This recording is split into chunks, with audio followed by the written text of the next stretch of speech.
और भक्ति से भरा रहा।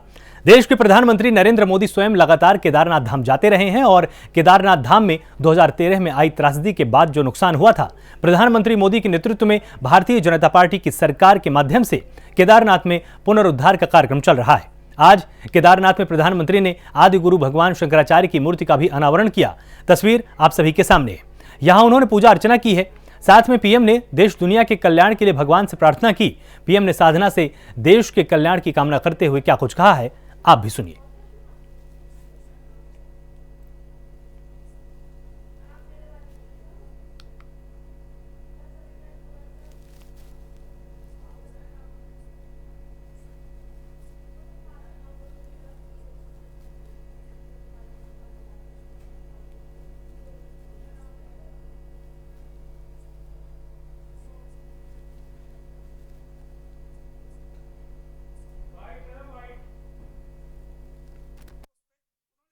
मैं मुख्यमंत्री तो गुजरात का था,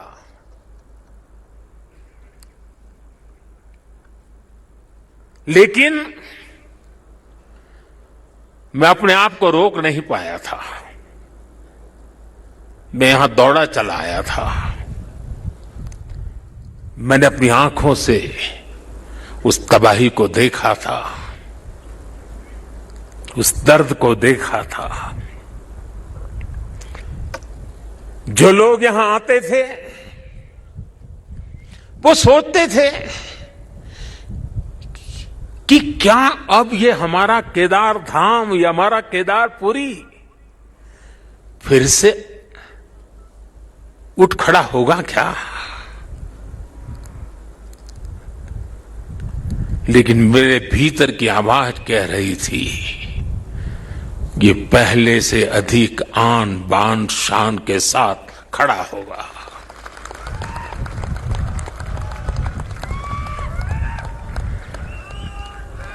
और ये मेरा विश्वास बाबा केदार के कारण था, आदि शंकर की साधना के कारण था, ऋषियों मुनियों की तपस्या के कारण था।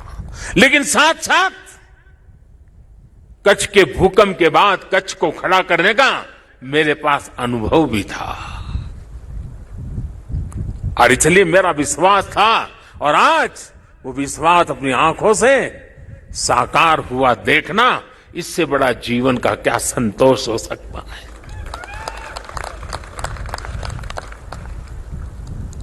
मैं इसे अपना सौभाग्य मानता हूं कि बाबा केदार ने, संतों के आशीर्वाद ने, इस पवित्र धरती ने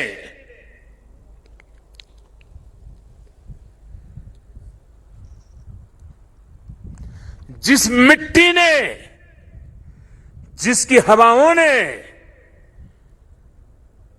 कभी मुझे पाला पोसा था, शाश्वत के साथ आधुनिकता का ये मेल, विकास के ये काम भगवान शंकर की सहज कृपा का ही परिणाम है।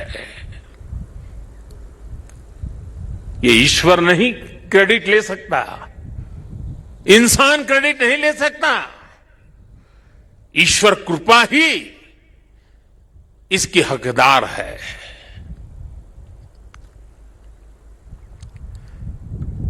मैं इस पुनीत प्रयासों के लिए उत्तराखंड सरकार का, हमारे ऊर्जावान नौजवान मुख्यमंत्री धामी जी का,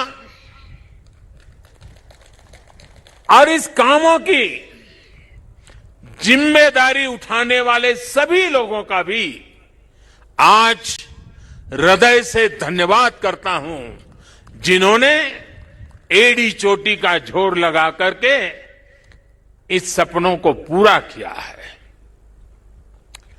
मुझे पता है यहां बर्फबारी के बीच भी किस तरह, यानी पूरा साल भर काम करना मुश्किल है, यहां बहुत कम समय मिलता है, लेकिन बर्फबारी के बीच भी मेरे हमारे श्रमिक भाई बहन जो पहाड़ों के नहीं थे, बाहर से आए थे, वे ये ईश्वरीय कार्य मान करके बर्फ वर्षा के बीच भी, माइनस टेम्परेचर के बीच भी काम छोड़ करके जाते नहीं थे, काम करते रहते थे, तब जाकर के ये काम हो पाया है। हमारे विद्वानों ने कहा है, शंकराचार्य के लिए हर विद्वान ने कहा है, शंकरो शंकरः साक्षात, अर्थात आचार्य शंकर साक्षात भगवान शंकर का ही स्वरूप थे। ये महिमा, ये देवत्व आप उनके जीवन के हर क्षण हम अनुभव कर सकते हैं। उसकी तरफ जरा नजर करें तो सारी स्मृतियां सामने आ जाती हैं। छोटी सी उम्र में, बालक उम्र में अद्भुत बोध, बाल उम्र से ही शास्त्रों का, ज्ञान का, विज्ञान का निरंतर चिंतन, और जिस उम्र में एक साधारण मानवी साधारण रूप से संसार की बातों को थोड़ा देखना समझना शुरू करता है, थोड़ी जागृति का प्रारंभ होता है, उस उम्र में वो वेदांत की गहराई को, उसके गुढ़ार्थ को, सांगोपांग विवेचन, उसकी व्याख्या अविरत रूप से किया करते थे। ये शंकर के भीतर साक्षात, शंकर के भीतर साक्षात शंकरत्व का जागरण के सिवा कुछ नहीं हो सकता है। आप जानते हैं कि शंकर का संस्कृत में अर्थ बड़ा सरल है। शंकर का अर्थ संस्कृत में होता है शम करोति स शंकर, यानी जो कल्याण करे वही शंकर है।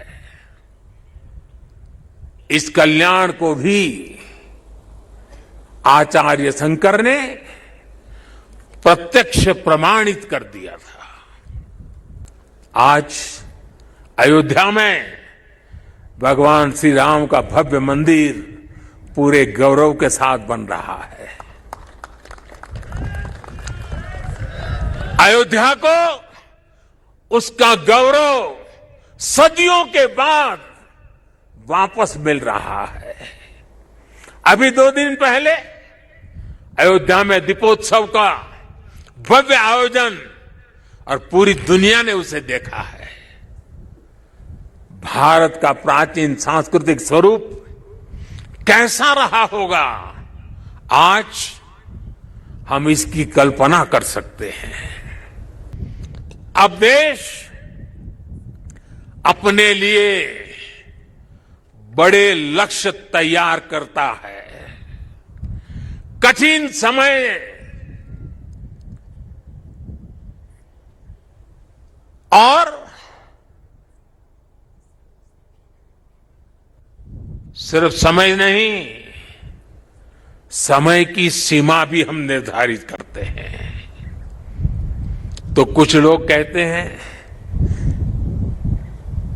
कि इतने कम समय में ये सब कैसे होगा। कभी कभी लोग ये भी कहते हैं, अरे यार होगा भी कि नहीं होगा।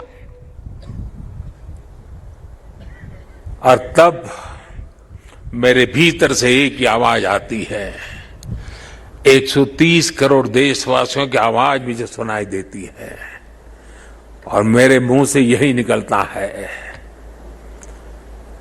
एक ही बात निकलती है, समय के दायरे में बंधकर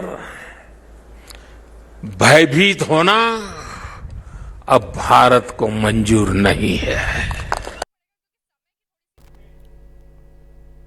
प्रधानमंत्री नरेंद्र मोदी ने 12 ज्योतिर्लिंगों में से एक केदारनाथ